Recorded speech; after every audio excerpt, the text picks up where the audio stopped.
The opinions are those of the hosts and guests and not necessarily those of the station or its management.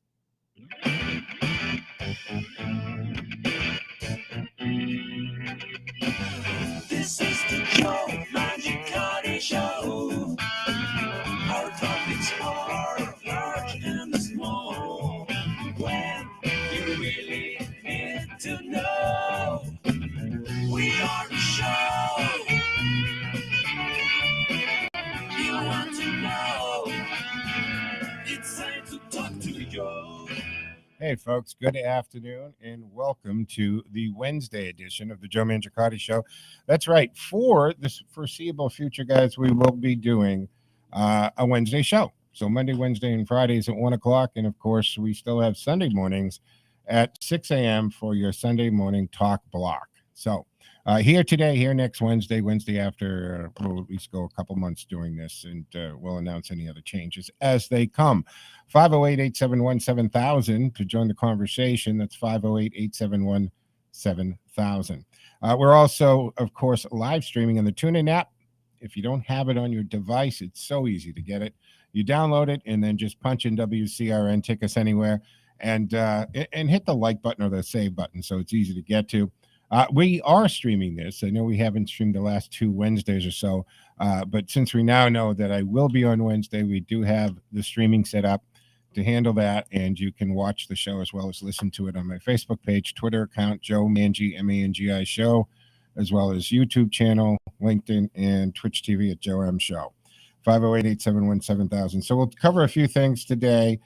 Definitely, there's a lot going on with Florida, Disney, and Twitter. We'll tie all that together. The no mask mandate that this 35-year-old judge came down into course. What is the left doing? They're attacking the judge themselves, right? But there were a couple of interesting dates. First of all, today is 420. Yesterday was 419. So today we'll talk about that because it's long been this pot day, I guess, a marijuana day. And the 19th is the day the shot was heard around the world. So actually, there were some memes out there and jokes about Elon Musk putting a deadline on the Twitter offer of 420, April 20th. And that was supposed to be funny and a joke. And whether you know a lot about marijuana or very little, chances are you've heard the numbers 420, right? They're significant in the weed culture. But what does it mean? The question is why? What does that come up? Why does that come up? Why is that funny? Why is that a joke? What's the underlying thing to this? And no one really, I guess, can definitively say why 420 is tied to marijuana. But according to Time magazine, it can be traced back to 1971 when there was a group of 5 students at San Rafael High School in Marin County, California, and they began meeting around 420 every afternoon. I guess that's how the classes at school got out, whatever the reason. At 420 in the afternoon, they hooked up and they smoked pot. So that became 420, and I guess their sly secret way of saying, you're going to smoke up later, meet you at 420 after school type of thing. So the actual number 420 doesn't have much symbolic significance. Time reported back in 2016 instead that students Steve Capert, Dave Reddix, Jeffrey Knoll, Larry Schwartz, and Mark Gravich chose to get together at 420 because by that time extracurricular activities were usually over, and the high school was engaging in any activity that was strictly illegal at the time. Started to use 420 as code, again, so that no one knew what they were talking about. They could say that in front of a teacher, apparently, right? 420. And teacher in those days, in the early 70s, they wouldn't have known what they were talking about unless they were part of that 4:20 p.m. meeting. So Time reported years later, one member of the group, this guy Reddix, got a gig working as a roadie for Grateful Dead. And the stories just go on, right? Urban legends, how it all comes up. Grateful Dead fans spreading the world a ritual by distributing flyers inviting people to smoke 420 on April 20th at 4:20 p.m. The magazine High Times printed a copy of the flyer the next year, and from there, the association between 420 and smoking weed spread across the world, becoming an iconic piece of American culture. Bada bing, bada boom. Okay, so that's what where this is coming from. But also yesterday, and I wasn't on the air, and we didn't have a chance to talk about it, but there's a significant day to April 19th, folks, right? The shot heard around the world. And the phrase refers to the opening shot of the battles at Lexington and Concord on April 19th, 1775, which began the American Revolutionary War, led to the creation of the United States, and was an early event in the first wave of the Atlantic revolutions, an 18th and 19th century revolutionary wave in the Atlantic world, which includes in the, of course, related French Revolution. So subsequently, it was also, or the phrase, I should say, is associated with the Archduke Franz Ferdinand in 1914. That was a catalyst for World War I. So when you hear those terms, but I think for me, and probably for most of us in this area, shot heard around the world is we think of the Revolutionary War and, of course, the Lexington and Concord battle and the Lexington Green, which I'm assuming most of you listening to me, if you grew up in this area, right, you took the field trips or the trips to the Lexington Green. I had an aunt who lived in Lexington, and of course, the Historic Society has a lot to say about the Lexington Green. So when you go downtown or into that area in Lexington, a lot of those homes look very much like they did back in the late 1700s because the Historic Society there has a lot of pull. And you have to, or you're only allowed to paint your house certain colors, like white with maybe green shutters. And that's part of when you buy the house, you understand that you're buying in a historic district and they have governing powers over you. So they keep the look very much colonial in that area. And we used to go to the parades, of course, and all that. And there's also American Heritage Museum. It's a Masonic museum there. If you get a chance to go check it out, I'd highly suggest that you do that as well. All right, so those are the dates. I just wanted to touch on that. Also, they have picked yesterday as the day to kick off this, and I don't know if you saw this, but it's the American Village, right? There's one in Alabama. And it's a plot of land where they've built replicas of historic buildings and homes in the American Revolution in history, and they're planning to build an American Village West.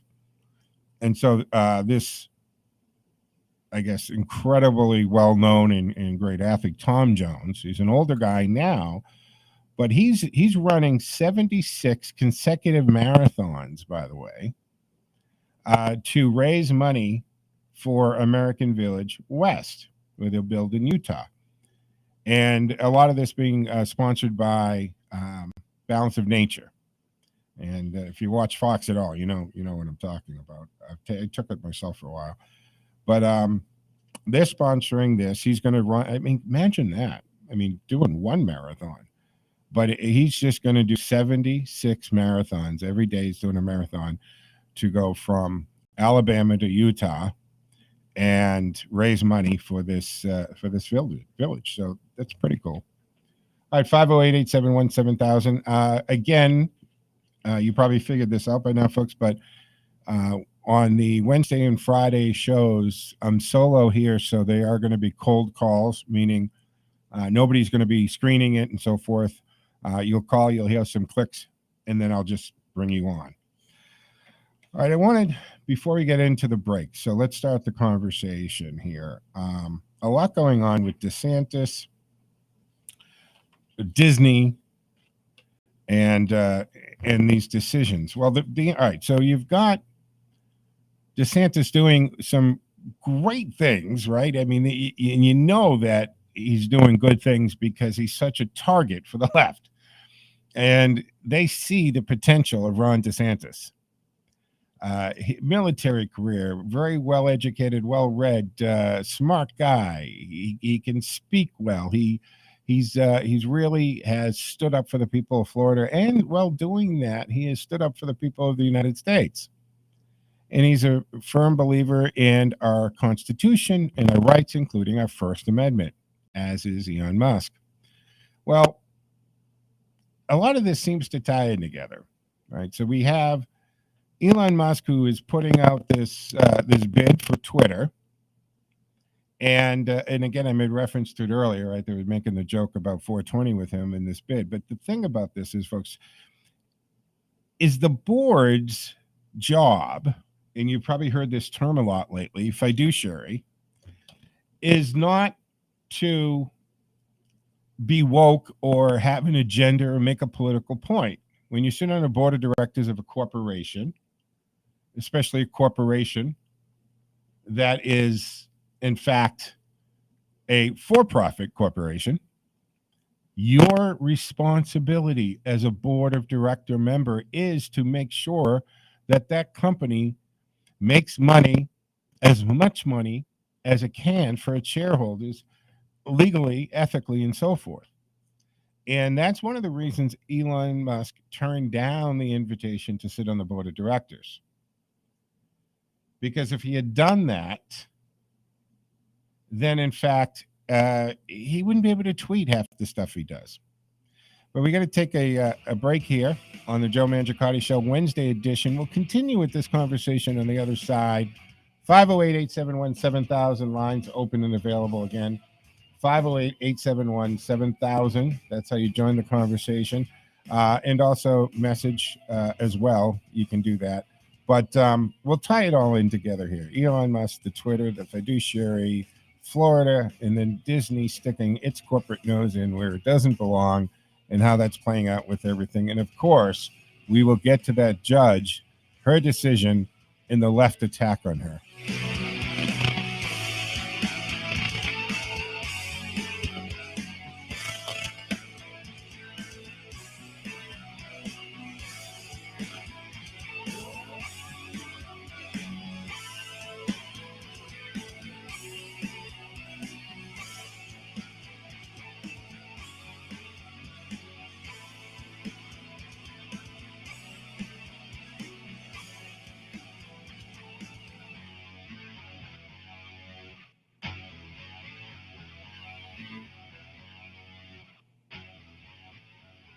Spring is in the air, and it's full speed ahead for your Worcester Red Sox. And tickets are on sale now.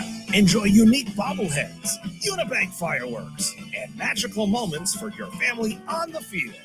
Visit BlueSox.com or call 508-500-8888. No worries at Fuller Park.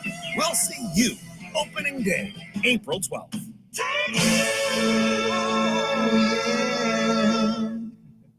93% of adults listen to the radio each week.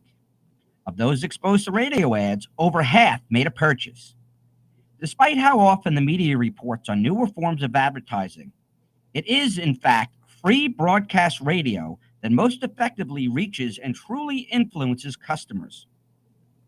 Radio allows you to place your company's message directly to the radio audience for 30 or 60 seconds, and it's a gold mine. Radio advertisements are more memorable compared to written and visual ads. It's just this simple. Sound is stored more effectively inside memories. Reach over 90% of this market's potential customers with your radio message on WCRN Full Service Radio. Call station manager Chris Thompson at 508-870-5803, extension 222, or visit WCRNradio.com. There are many health benefits found with CBD Bionaturals. Fight infections, inflammation, and stress. Visit cbdbionow.com.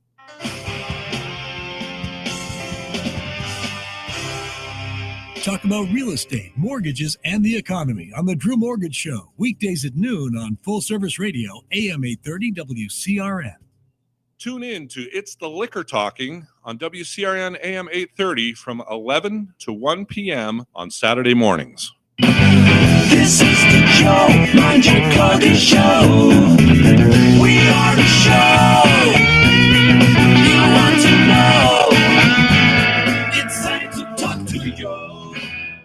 right, folks, welcome back to the Wednesday edition of the Joe Mangiacotti Show. That's right. We will have Wednesday editions for the foreseeable future right now. So Monday, Wednesdays, and Friday at 1 o'clock, and, of course, 6 a.m. on Sunday mornings. Don't forget your Sunday morning talk blocks. 508-871-7000 to join the conversation. That's 508-871-7000. Let me jump to the phones. Mark in Worcester. He's been waiting patiently through the break. Good afternoon, Mark. Thanks for calling. And you should be on there, actually, Mark. Phone lines are good. Mark, you there? Mark, you there? Do you hear me? Yeah, I'm here. Oh, there you go. You're online. You're online. Go ahead. Yeah, right. You're talking about the governor of Florida. Yeah, I was just getting into him. Sure. Yeah, you're having a tiff with the globalists who run Disney Entertainment. What it looks like to me, like the governor of Florida, and it's long overdue, he's telling the suits at Disney Entertainment, when it comes to Florida laws or when it comes to Florida public policies, you guys better keep your yap shut. I'm the governor of the state. Yep. Exactly. And I'm going to get into those details because they have enjoyed some pretty special exemptions and has saved them millions of dollars a year. We'll talk about that. And if Disney wants to start getting political, then fine. You know what? Stop with these exemptions because let the chips fall where they may. My money's on the governor of Florida, personally. Have a good one, brother. Thank you, Mark. You know what? Mine is too. I agree, but that's true. As far as Florida goes, man, stay in your lane is what I got to say to that, right? All right, 508-871-7000. Let me jump the phones again. Again, this is blind calls, not screening. So who do we got? You're online. Hi, Joe. It's Joel. How you doing? Hey, Joel. Good, man. Good. You have a good Easter? Yeah, I did actually. Good. Spent it with some friends, and that's great. We went out to dinner. It wasn't a home the cooking. dog.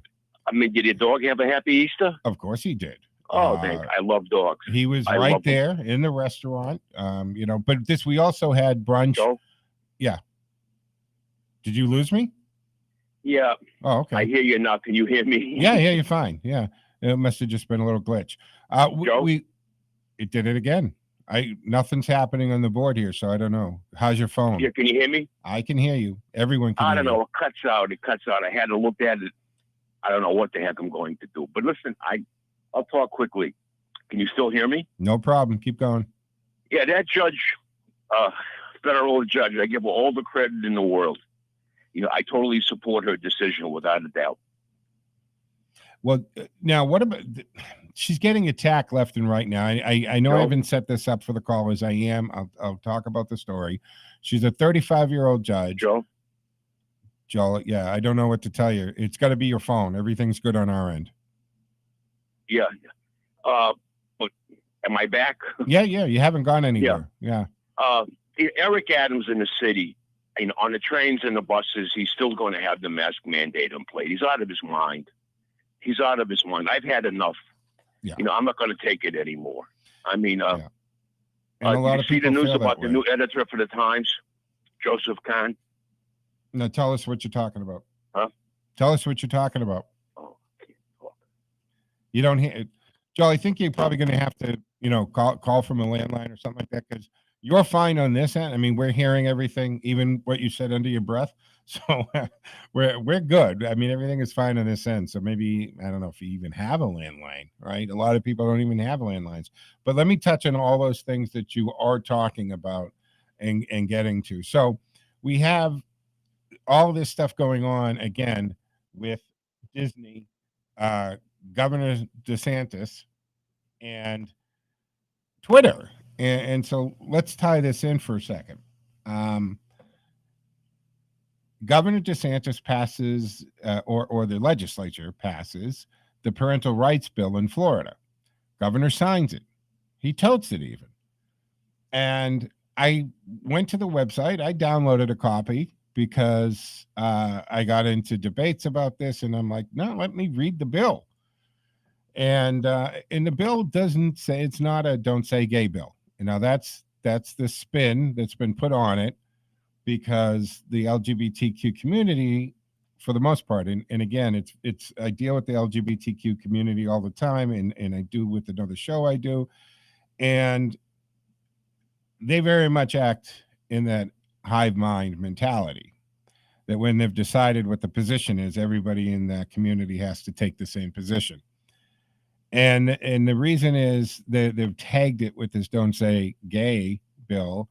Not that it says those words anywhere in the bill, but the bill just simply says that if you're in kindergarten to third grade, which is up to, say, 8-ish, right, depending on when you were born, that sex education won't be taught in the classroom, nor should your history, math teacher, social studies teacher, or any other teacher be having conversations with the 6 or 7-year-old about sex, period.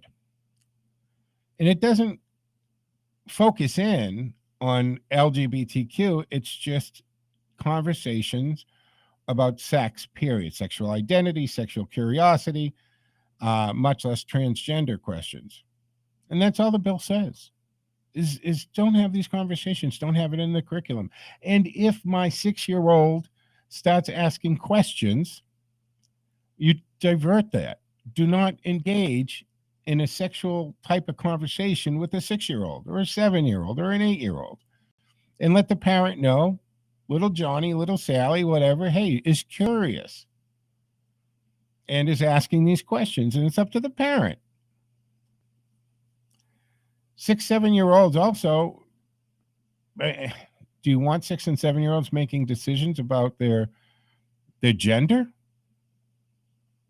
I don't know what age I stopped wanting to be magical or a genie and wanted to be an astronaut or whatever.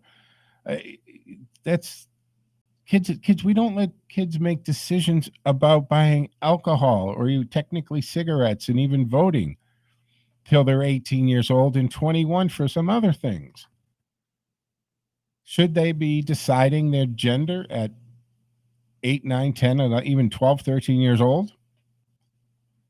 Anyway, that I'm getting sidetracked on that. So the bill says, hey, none of this going on.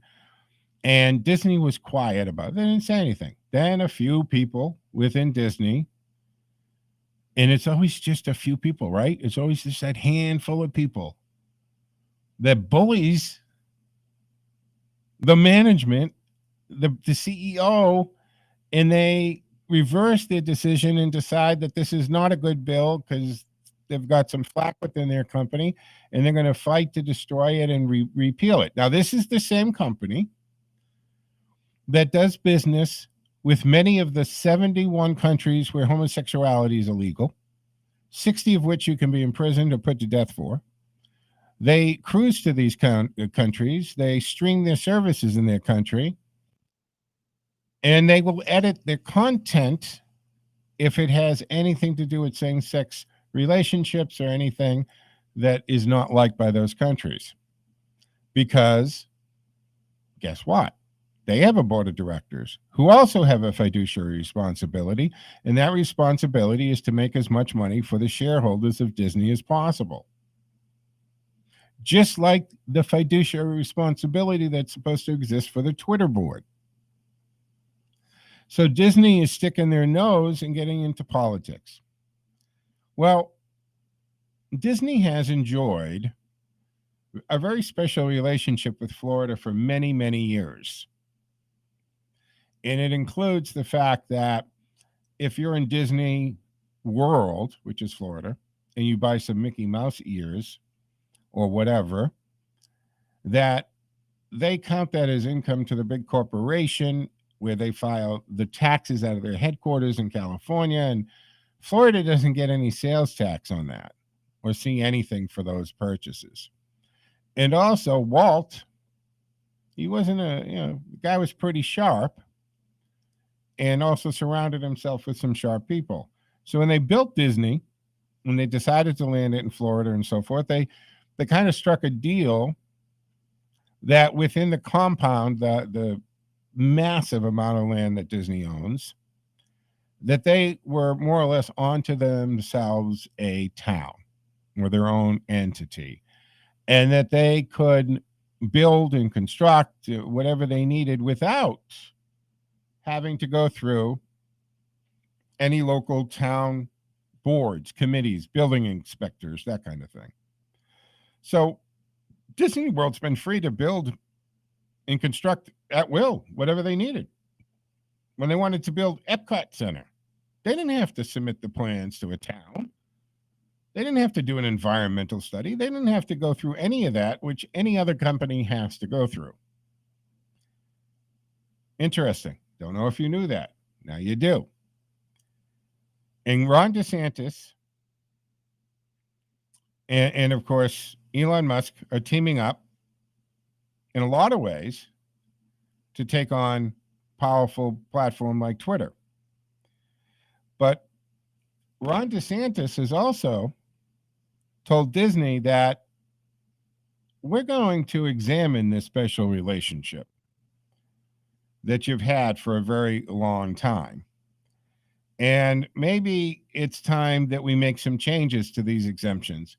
And maybe it's time that Florida actually gets the money and sales tax money that it should get. And that this whole, we can do whatever we want and we don't have to speak to anybody about it, maybe that's not something that we want to keep going. That maybe that's not something that's good for the people of Florida. So that might be coming to an end for Disney. DeSantis escalated the battle with Walt Disney Company a couple days ago, Tuesday, asking state lawmakers to consider ending that special tax district that allowed the company to govern the land in which the theme park is built. We're going to take a break here at the bottom of the hour. We'll continue with this, and I will go to the phones on the other side. I don't even know who's on there. This is the Wednesday edition of the Joe Mangiacotti Show, 508-871-7000. To join the conversation, 508-871-7000. Reminding you, it's a cold answer. There's no screening. It's just me in the studio here. So what you'll do is you'll just you hear some clicks, and then I'll come on, and we'll take it from there.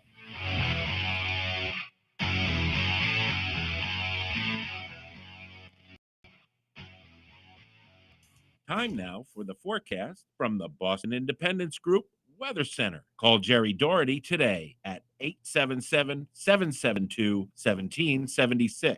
Retirement is within reach. I'm meteorologist Sherry Spear, and here's the latest Boston 25 weather on radio 830 WCRN. Sunshine sticks around today, and although the winds lighten up a little bit this afternoon, it's still going to be a bit breezy and cool. I mean, high temperatures will be in the mid to upper 50s, which are fine for this time of the year, but we were definitely spoiled earlier in the month in this season by some really mild days. So by comparison, it will feel a little bit cool and brisk out there today. I'm meteorologist Sherry Spear, and you can hear Boston 25 live for the morning drive weekdays on AM 830 WCRN. Dr. Satya Mitra has journeyed from a childhood of poverty and homelessness to a successful career as a financial advisor, motivational speaker, and community leader. Now inspired by his guru, he uses his experiences to positively affect the lives of underprivileged people. We strive to house our blindness, poverty, homelessness, female empowerment, and good citizenship initiatives within the Joy Guru Humanitarian Center. If you wish to contribute or know of deserving persons or initiatives that could use our assistance, please contact us at 508-641-8441. When the forgotten poor are in need of healing, they wait for a ship unlike any other. Mercy Ships, a floating hospital staffed by volunteers, heroes of mercy who donate their time to save lives. Every human has the right to have a place at the table of the human race. If you could just see the smiles that you get when lives have been changed, then it would make it all worth it. To learn more about Heroes of Mercy, go to mercyships.org.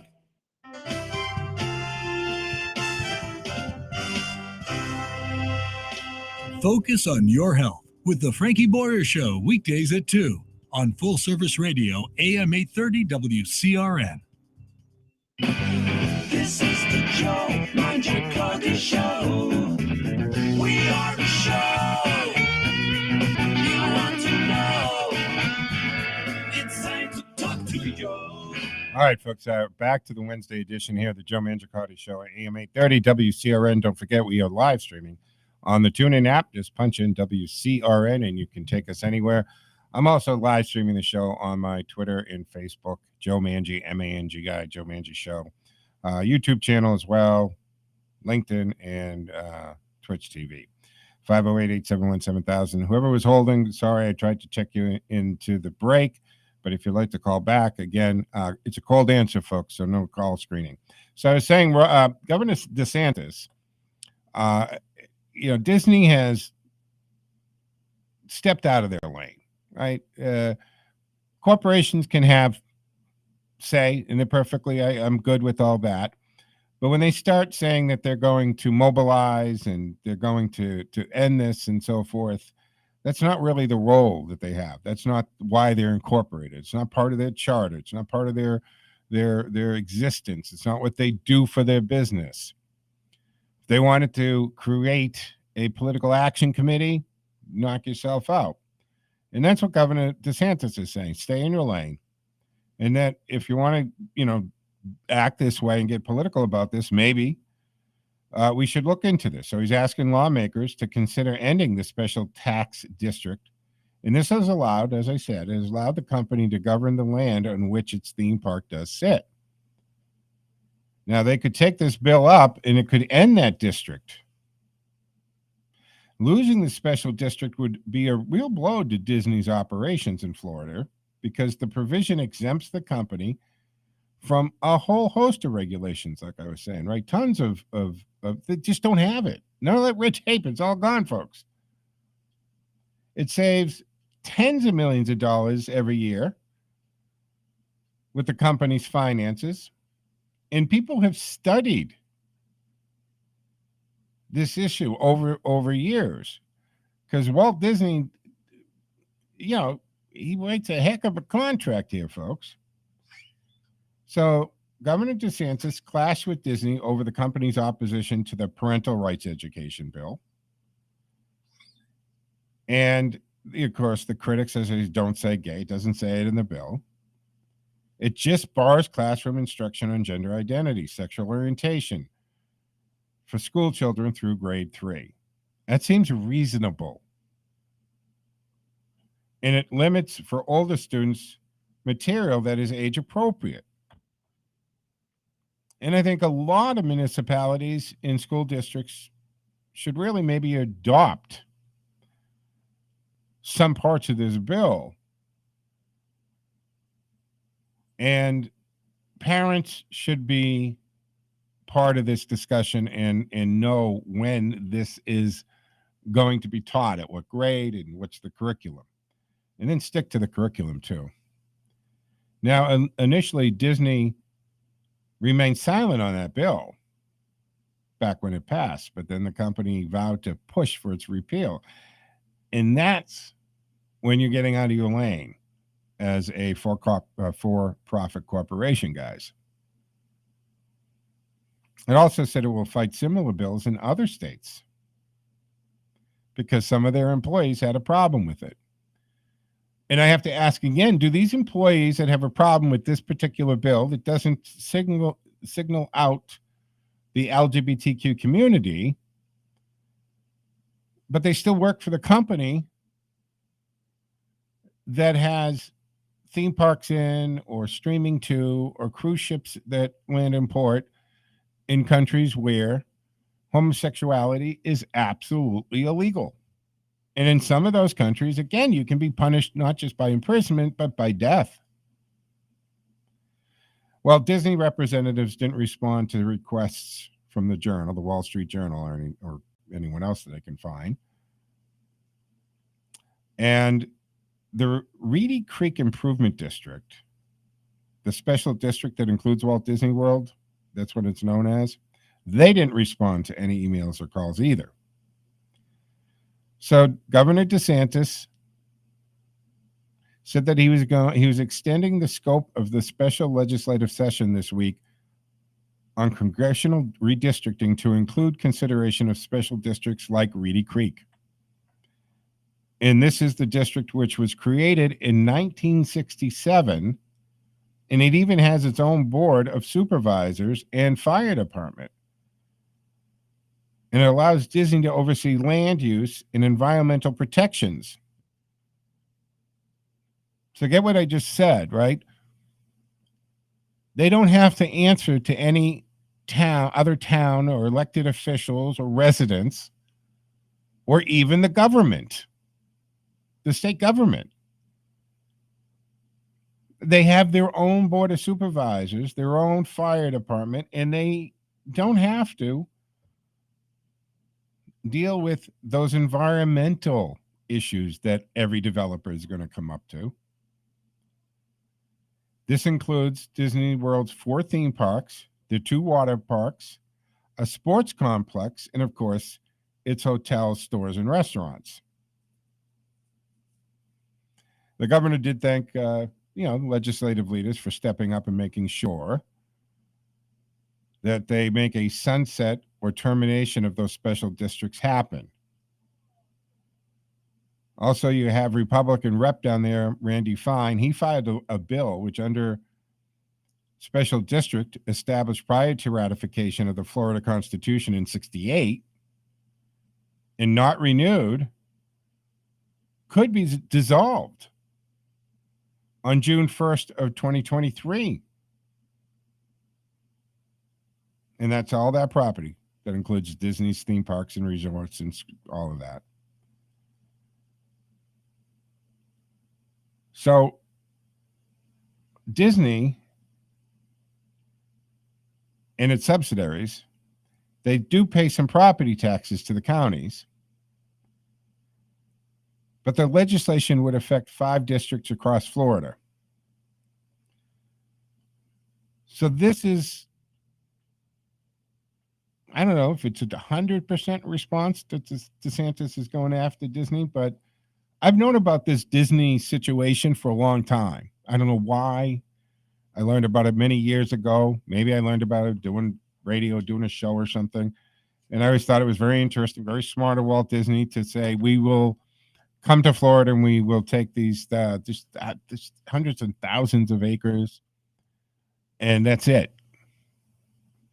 Your building inspectors don't come on. We have our own fire department. We don't have to apply for permits or deal with any of that. Not a bad deal, right? And that's how they've existed for so long. But I also wanted to point out, so we have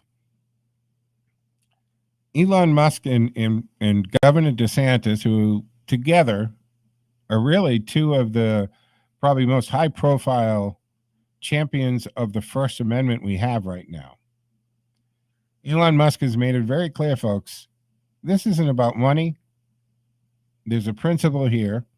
He thinks the board is not fulfilling their fiduciary responsibility. Matter of fact, he said one of the first things he'd do if he ended up going private was to eliminate the salaries of these board of directors. So the way this works, it's interesting because if you get a seat as a board of director on a major corporation like this, right, you actually don't even have to own shares. And you get a salary, you get a payment for sitting on the board. And these payments, folks, typically $250,000, $300,000, that's a typical board seat payment. It's a pretty good gig, right? If you can get it. And they usually go to people who are already wealthy and connected. Color me surprised, right? So these board of directors are collecting altogether, it's about a $3 million price tag. The salaries for the board of directors for Twitter. Elon Musk said, do away with that.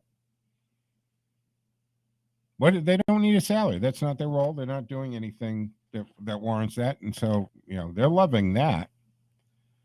But here's the thing. That is the responsibility of the board to say, oh, we're trading at X. He's offering X plus about 20-something dollars. That's good. That is, if you're sitting on Twitter stock, which hasn't performed pretty well or hasn't performed well at all lately, and you can make that kind of money, it's their responsibility to bring that to the board. And Ron DeSantis, here we go again, looked it up and realized that the state's pension funds and monies that are managed owned stock in Twitter. Now, he didn't go out, Ron DeSantis as governor, and say, oh, let me buy some Twitter stock. This is handled by money managers, right? Pension funds, the state's money put into funds and accounts. And this is why you have these big money managers and firms, right, who court states and pension funds and the fireman fund and the unions, because that's how they make their money, is managing this money. And now you've heard that somebody like Vanguard has come in, who is the now, I think, 10+%, by the way, of stock over Elon Musk's 9.2%. So they had filed that before Elon Musk did his thing. So this isn't in response. But Vanguard, like some of these others, they're very woke and so forth, which kind of is just, it doesn't register right, because their whole function for existing is to make money. And that's what their responsibility is. So Vanguard and these other money people, they're not trying to block it, right? But they're trying to make the money for the shareholders. And the responsibility is to do this. So Elon Musk is saying, if you don't do your job, I'll take it straight to the shareholders and they vote on it. And Ron DeSantis finds out, hey, Florida owns shares in the stock. So he's teaming up with Elon Musk to hold them responsible for doing their fiduciary responsibility. In other words, do your job, do what's best for the company and the shareholders. And Ron DeSantis, as governor of a state who has a significant amount of Twitter stock, wants to make sure that the people of Florida get the return that they deserve. Wow, this is interesting how it all folds in on each other and connects. Hey, we're going to take a break, final break for the Wednesday edition of the Joe Mangiacotti Show. We'll continue with the final segment on the other side. Stick with us. 508-871-7000.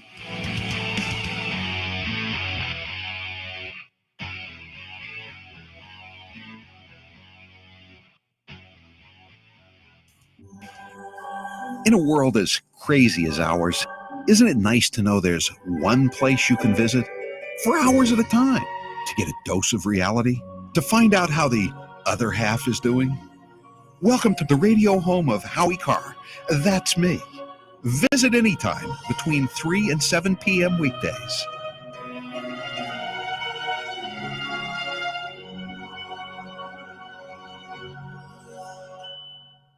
Do you often wonder how you're going to prepare for retirement while at the same time put the kids through college? Are you worried about supporting aging parents or about the possibility of outliving your assets? Bob Gustafson is a certified financial planner and the owner of Triton Financial Group. Their unique three-pronged approach of combining true comprehensive planning with cost-effective wealth management services has helped hundreds of people like you navigate questions like these and many others for more than 20 years. Most importantly, Triton Financial Group serves clients in a fiduciary capacity, which simply means they work for your best interest and not those of some large investment or insurance company. For more information, please call Bob at 508-480-8383 or visit TritonFinancialGroup.com. All initial consultations are always offered at no cost or obligation. And be sure to listen to the Financial Focus Wednesday mornings at 10, right here on WCRN.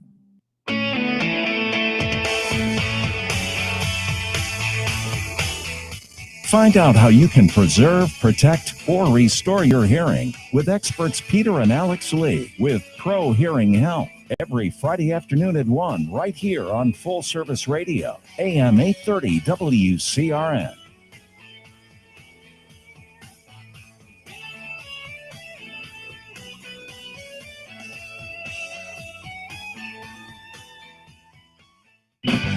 This is the Joe Mangiacotti Show. We are the show you want to know. It's time to talk to Joe. All right, folks, welcome back to the fourth and final segment of the Wednesday edition of the Joe Mangiacotti Show. That's right, Wednesday, going forward for the foreseeable future, will be on Wednesdays at 1 o'clock, as well as Monday and Friday, and then Sunday mornings at 6 a.m.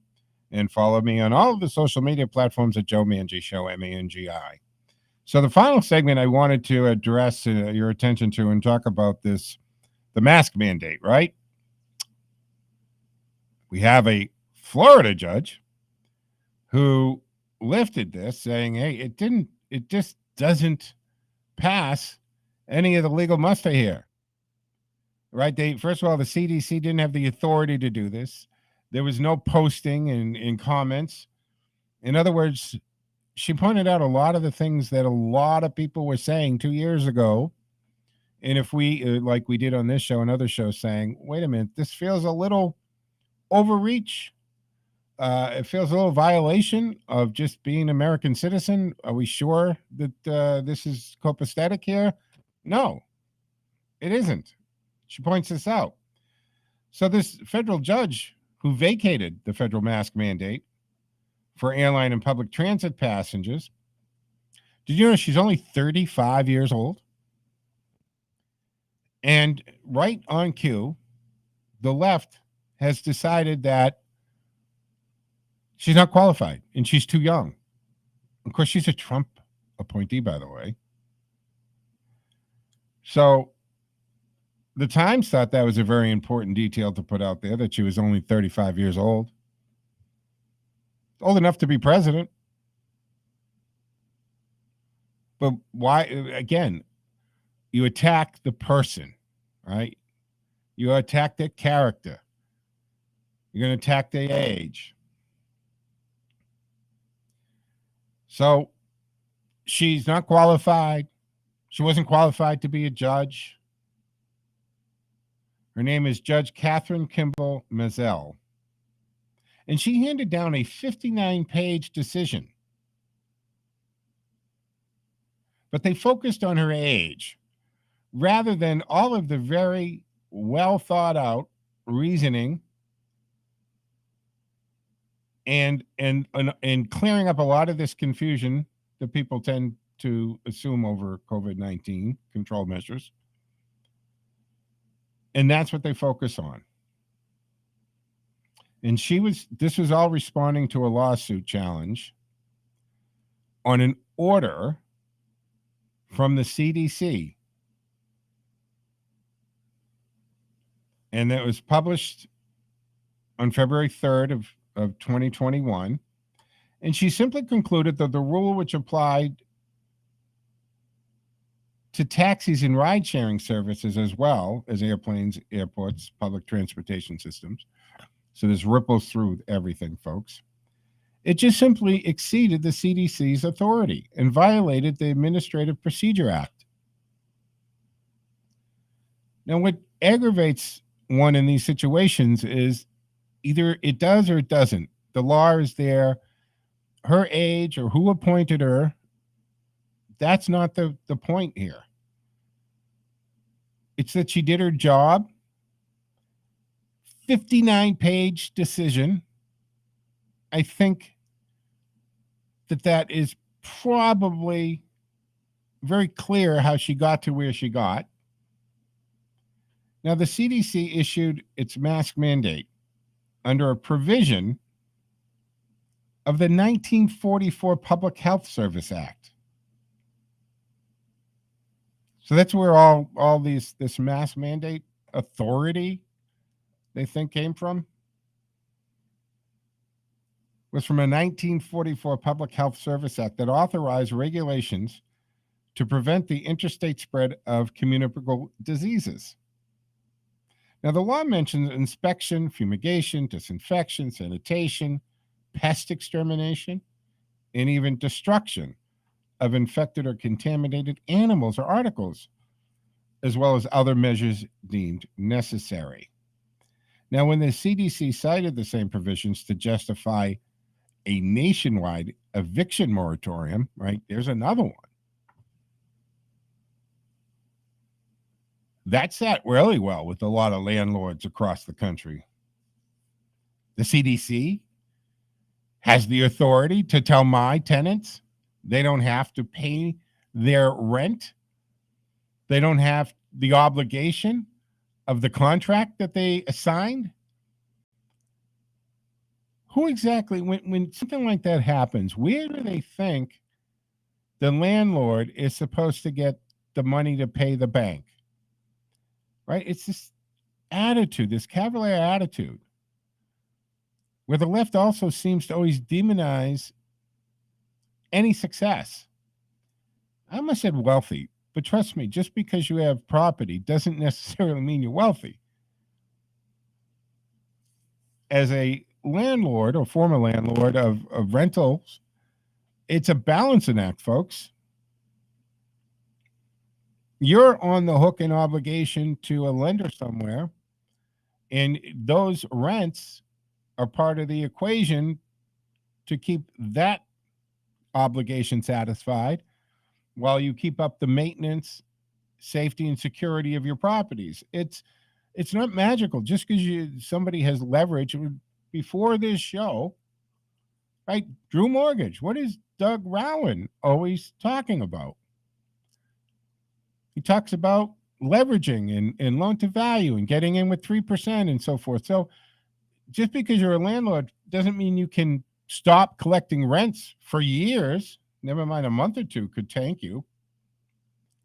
So when the CDC cited the same provision to justify the eviction moratorium, it argued that the phrase other measures, other measures, there's a catch-all, folks. You know, we're in trouble now if you can twist and apply any meaning to other measures. We're in big trouble on a lot of fronts. But they said that other measures authorizes any disease control measure it considered appropriate. How does the CDC even get to rent on this? What does that have to do with the virus? And the fact that people were getting all kinds of stimulus money and unemployment extensions, right? Remember, we talked about it on this show. It was a big topic. And when you had the unemployment on top of the federal subsidies, a lot of these people are making more money, take-home money a week than they made working their job. So why couldn't they afford to pay their mortgage if they were paying the mortgage and decided to live in that particular unit at that particular rate, that rent, before any of this happened? Why all of a sudden can't they pay it when they have just as much or more money coming in? So the eviction moratorium is kind of argued and put under that other measures catch-all that authorizes any disease control measure it considers appropriate. The Supreme Court rejected the breathtaking power grab, saying the list of specific examples informs the grant of authority by illustrating the kinds of measures that could be necessary. So in light of that principle, Judge Mizell said, hey, the relevant question is whether the CDC's mask mandate qualifies as sanitation measure. Good question. And where we have such conflicting science on the masks, period, and we had Dr. Jamoka out there in the beginning telling us, don't bother, masks are theatrical, it's all theater, they don't do anything. Then later admits that when he said that, he was just, manipulating us because he didn't want us dweebs and plebes to run out and buy up all the masks so that surgeons and medical professionals didn't have any. So he felt he was justified in lying to us or making up or just telling us what he thinks we needed to hear to control your behavior.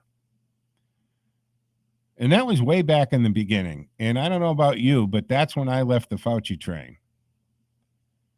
Because he demonstrated that he's not a doctor of science, that he's not paying attention to the Hippocratic Oath, that's not what his priority is.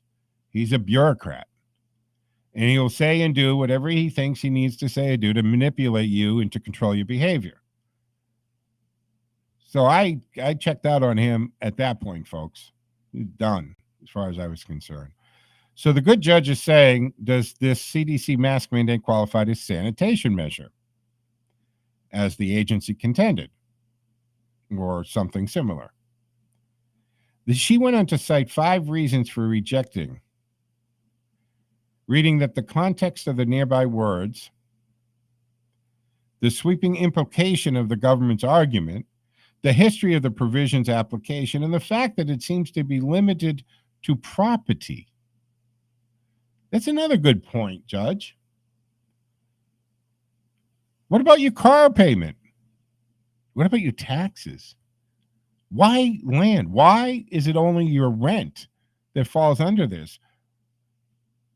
Doesn't common sense actually just jump out and say, this makes no sense? It has no logic to it. And that's a very great point, Judge Mizell.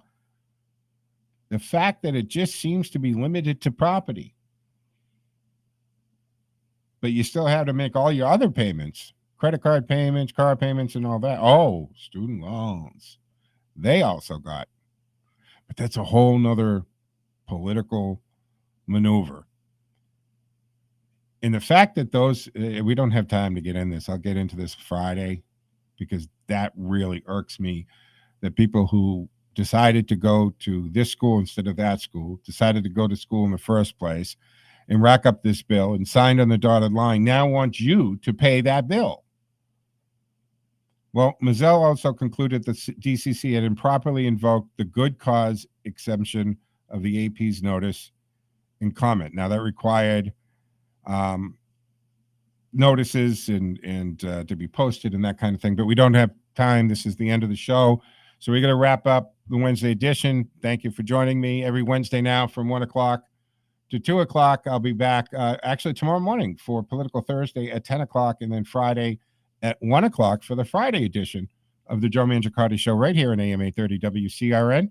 And don't forget to follow me on social media platforms at Joe Mangi, M-A-N-G, just M-A-N-G-I. Thank you. This is Full Service Radio, AM 830, WCRN, Worcester, Metro West. Don't put mercury in the trash. Fox News, I'm Lillian Wu. We're learning how Americans feel about a national mask mandate for planes and other shared transportation, which was struck down this week. A new AP NORC poll shows Americans largely split along partisan lines over whether travelers should be required to wear masks, with 80% of Democrats in favor, but only 33% of Republicans. Fox's Jonathan Sari. Overall, a majority of Americans continue to support the requirement. Home buyers had to shell out more